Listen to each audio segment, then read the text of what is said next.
بسم اللہ الرحمن الرحیم۔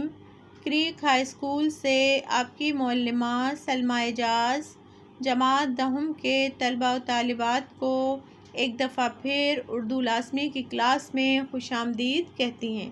عزیز طلباء و طالبات، ہم نے اپنے گزشتہ سیشن میں نماز مضمون جو کہ شبلی نعمانی کی تحریر ہے اسے آدھا پڑھا تھا اور سمجھا تھا۔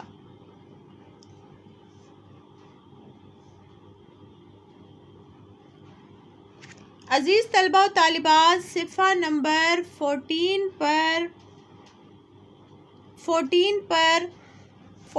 سے مصنف نے اپنے مضمون نماز کو مختلف ہیڈنگ کے ذریعے سمجھانے کی کوشش کی ہے، جس میں سے سب سے پہلے انہوں نے توحید کے بعد اسلام کا پہلا حکم کے عنوان سے اس بات کو واضح کیا ہے کہ حضور صلی اللہ علیہ وآلہ وسلم نے جب اپنی نبوت کا اعلان کیا تو سب سے پہلے اللہ کی وحدانیت اور توحید کا حکم دیا گیا۔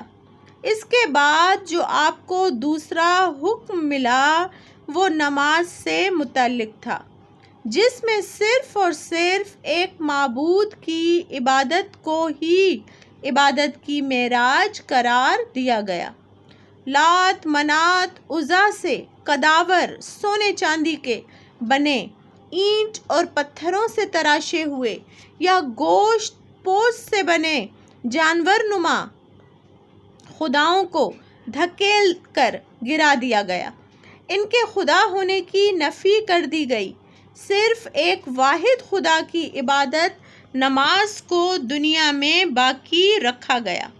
خدا کے سوائے کیے جانے والے ہر دوسرے سجدے کو حرام اور باطل قرار دے دیا گیا۔ آپ صلی اللہ علیہ وآلہ وسلم نے عرب کے بت پرستوں کو نماز کا درست طریقہ بتایا، نماز کو ادا کرنے کے آداب سکھائے، دعائیں سکھائی گئیں جو قبولیت کے لیے مؤثر ہوں۔ رفتہ رفتہ یہ نماز مکمل طور پر روحانی معراج کی آخری سرحد کو پہنچ گئی۔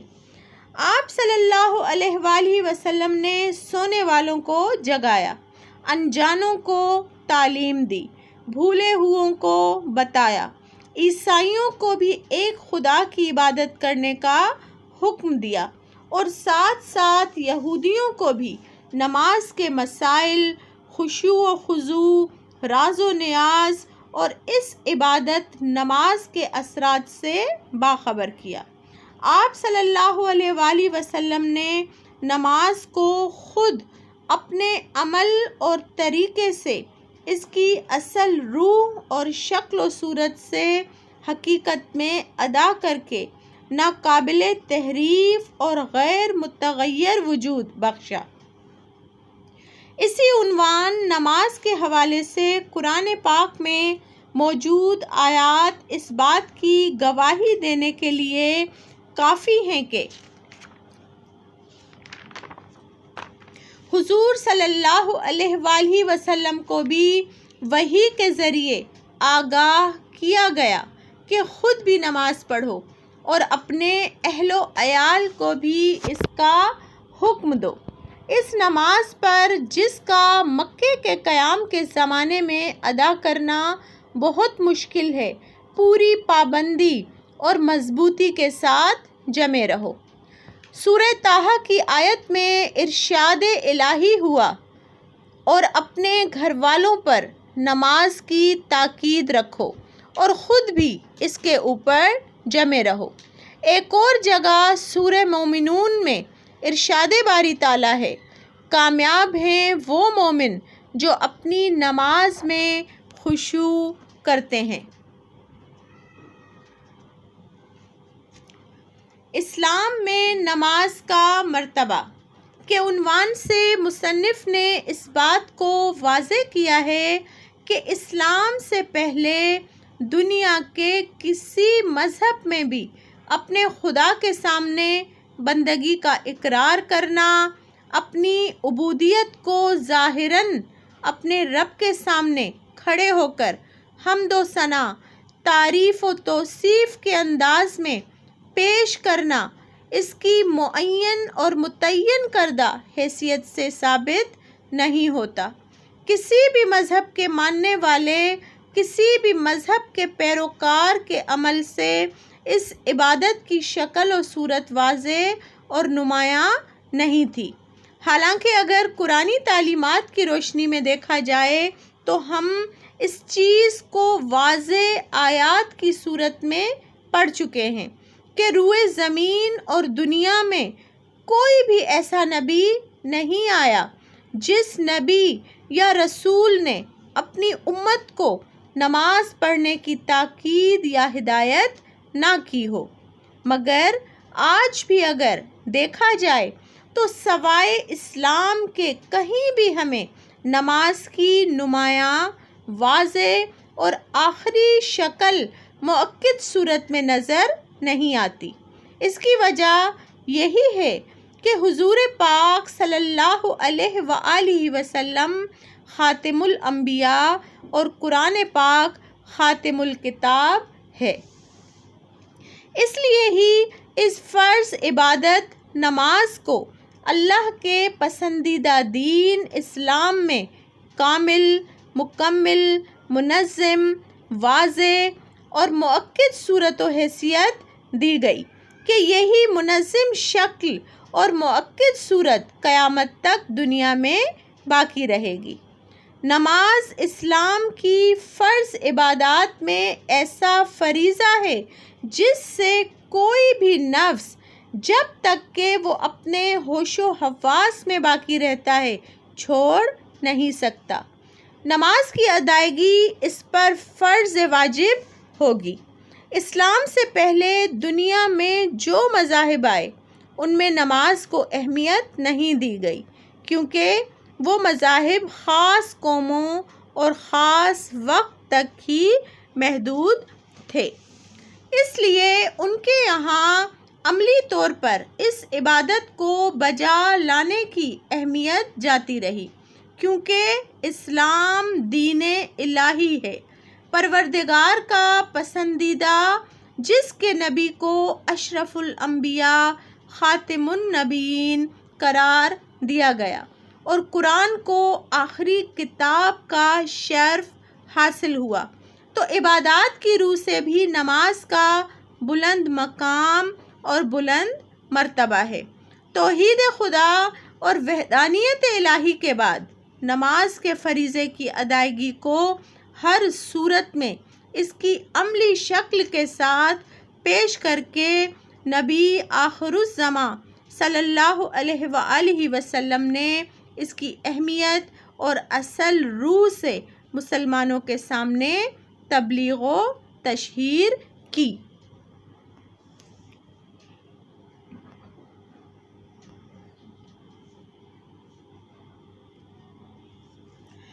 عزیز طلباء و طالبات، صفحہ نمبر 16 اور 17 پر موجود نماز کی حقیقت کے عنوان سے مصنف نے بہت عمدگی کے ساتھ اس بات کو سمجھانے کی کوشش کی ہے۔ اگر انسان اندر سے روحانی طور پر ٹوٹ پھوٹ کا شکار ہو، روحانی طور پر اذیت میں مبتلا ہو، دل بھی اس کا بے چین اور مضطرب ہو، کسی طرح ذہنی اور قلبی طور پر مطمئن بھی نہ ہو، اور ساتھ ساتھ ذہنی پریشانی اور حوادث کے عالم میں اسے یہ دنیا اور دنیا سے متعلق ہر چیز بیکار، ناپسندیدہ اور غیر مؤثر لگنے لگے، عقل اور سمجھ و بوجھ کے دروازے بند ہونے لگیں، کوئی بھی تدبیر و طریقہ کارآمد محسوس نہ ہوتا ہو، ہر چیز، ہر تدبیر الٹی ہوتی چلی جائے، ہر سبب لاشعوری اور شعوری طور پر دھوکہ دے دے، کرنا کچھ چاہیے ہوتا کچھ چلا جائے، وقت، سکون، اسباب کچھ بھی ساتھ نہ دیں، ذہنی خلفشار اور مایوسی کی کیفیت عقل اور سمجھ پر پردہ ڈال دے، سمجھنے سے نہ سمجھنے، ہونے سے نہ ہونے کا عمل چل رہا ہو، تو ایسی صورت میں انسان اپنے جسم کی ہر قوت پر بھروسہ کرنا چھوڑ دیتا ہے، ہر قوت و طاقت ساکن اور منجمد ہو جاتی ہے، سلامتی اور آسانیوں کا ہر راستہ بند نظر آتا ہے، جیسے کسی بند گلی میں آ کر گاڑی پھنس گئی ہو اور وہ گلی بھی پتلی ہو، جس سے اس گاڑی کو واپس کھلی سڑک پر موڑ کر واپس نکالنا مشکل لگ رہا ہو۔ ایسی صورتحال میں انسان عاجز اور بے بس محسوس کر رہا ہوتا ہے اپنے آپ کو۔ سورہ رعد میں ارشاد باری تعالیٰ ہے کہ ہاں، خدا ہی کی یاد سے دل تسکین پاتے ہیں۔ اسی کیفیت سے نکلنے، سکون و اطمینان حاصل کرنے، راحت اور آسائشیں حاصل کرنے کا ایک ہی طریقہ بتایا گیا ہے، اور وہ ہے اپنے قادر مطلق کو پکارنا۔ ان حالات میں جب انسان کے بس میں کچھ نہ رہے، جسے تکالیف اور پریشانیوں سے نکالنے پر قدرت حاصل ہے، اس پروردگار سے دعا اور التجا کے ذریعے مدد مانگنا ہی حق بنتا ہے۔ مصیبتوں کے ہجوم میں اور تکلیفوں کی شدت میں ثابت قدم رہنا اور اپنے معبود برحق، اپنے خالق و مالک سے دعا مانگنا ہی وہاں سے نکلنے کا سبب بنا دیتا ہے۔ سورہ بقرہ میں ارشاد الہی ہے کہ ثابت قدمی اور نماز یا دعا کے ذریعے سے اپنی مصیبتوں میں مدد چاہو۔ حضرت نعمان بن بشیر انصاری روایت کرتے ہیں کہ حضور صلی اللہ علیہ وآلہ وسلم نے فرمایا کہ بہترین عبادت دعا ہے۔ آپ صلی اللہ علیہ وآلہ وسلم نے ایک اور جگہ ارشاد فرمایا کہ دعا ہی عبادت ہے۔ حضرت انس رضی اللہ کہتے ہیں کہ آپ صلی اللہ علیہ وآلہ وسلم نے ایک دفعہ فرمایا کہ دعا ہی عبادت کا مغز ہے۔ حضرت صلی اللہ علیہ وآلہ وسلم نے نماز کی یہی تشریح و تعریف فرمائی ہے کہ نماز کی لغوی حقیقت خدا سے درخواست اور التجا کرنا ہے، اور اس کی معنوی حقیقت بھی یہی ہے۔ نماز کے لیے اصل عربی لفظ صلاۃ ہے۔ صلاۃ کے عربی اور عبرانی زبانوں میں معنی دعا کے ہیں۔